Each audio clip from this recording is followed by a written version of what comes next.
Alright, so we're going to get into Genesis chapter 10 and 11 today. There's a story within the two chapters. It's pretty interesting. I'll try to start some of it off. By this time, the world had became more and more populated, and just more and more people is just populating the earth. The earth is getting just kind of like the way it is now.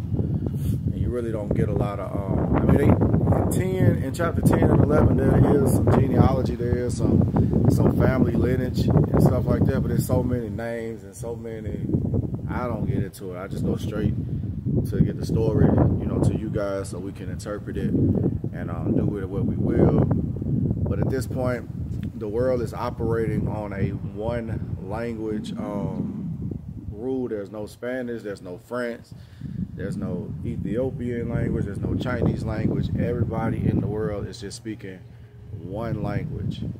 And that's kind of like,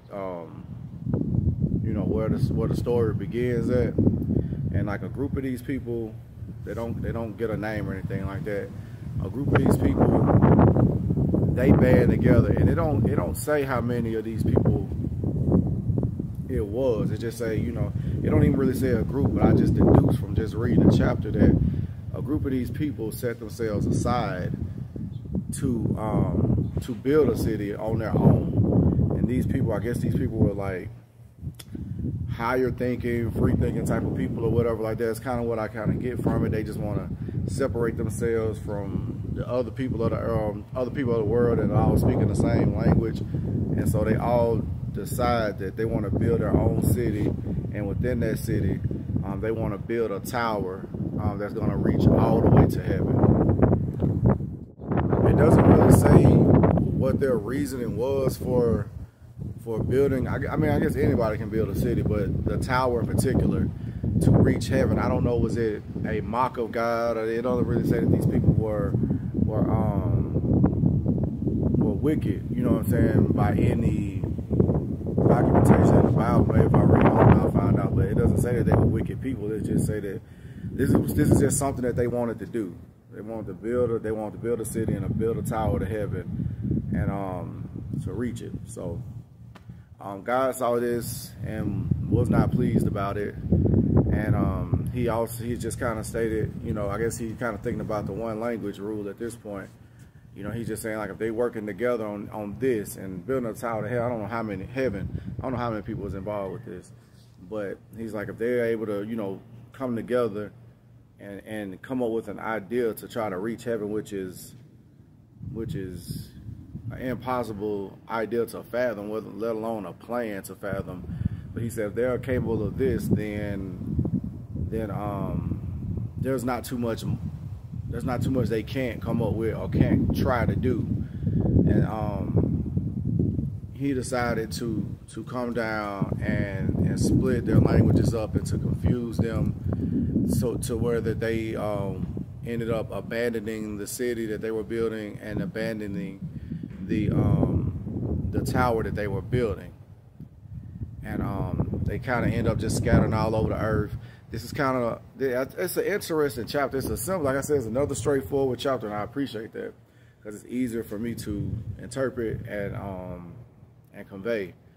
But this is like, I guess, a possible explanation for the languages that we have now: Chinese, Japanese, Korean, any other language you can come up with.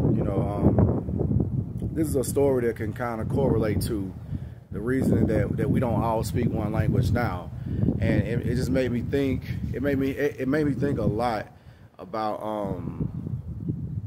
what would we be capable of if we were all just able to speak one language.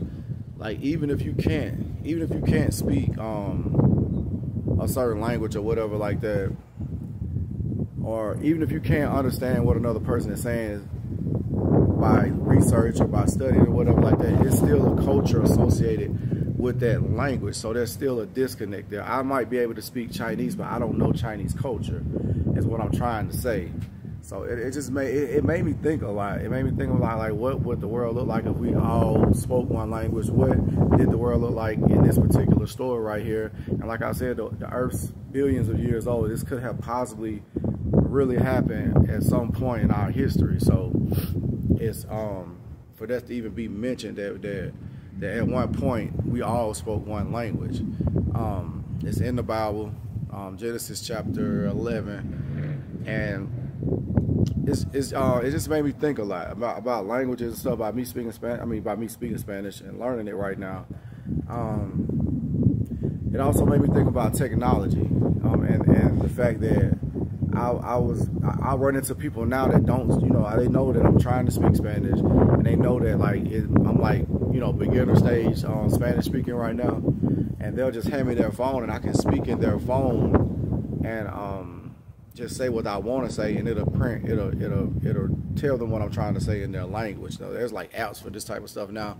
So like it seems like people in technology, it just made me think, and all this stuff could be weird or out there or whatever, but it seems like people are trying to bring us back into like maybe a one language kind of society. Like the internet has done that. The internet is making the world smaller and smaller by the day, by the year, by the invention, by the piece of technology that's built at this point. And it's just, it's a short, simple story about, people trying to, distinguish themselves from other people, building a tower to heaven, but it just arose so many questions about language and technology and how that correlates from then to now to me.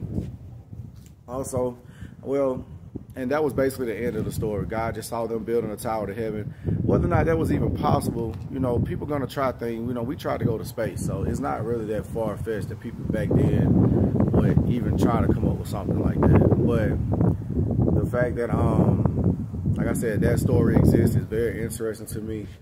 And after that, basically it's just, like I said, more genealogy. This parents, these people had these kids who had these kids who had these kids. It's a lot for me to keep up with. And like I said, if it shows up again in other chapters and I have to go back to connect the dots, I'll do that just to make any stories that I'm telling make more sense to you guys. But with that being said, it's gonna be the end of the video. I hope you enjoyed it. I hope that story, made you think as much as it made me think. It's kind of an interesting story to me. If you just sit and ponder on it, wow. According to the Bible, we all spoke one language at one point. Everybody just, whatever language that was, we all just spoke one language.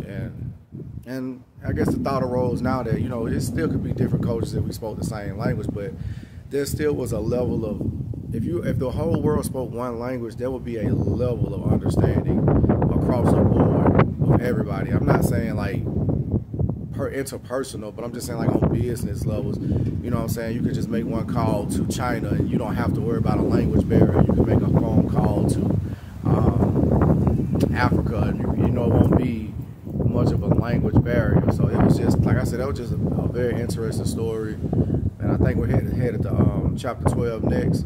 I appreciate whoever's liking the video. I know it ain't that many likes, but I appreciate it. I'm trying to encourage y'all, if y'all are liking it, just just give me a like or give me a comment if you got any input, any questions, anything like that. And we'll see you in chapter 12.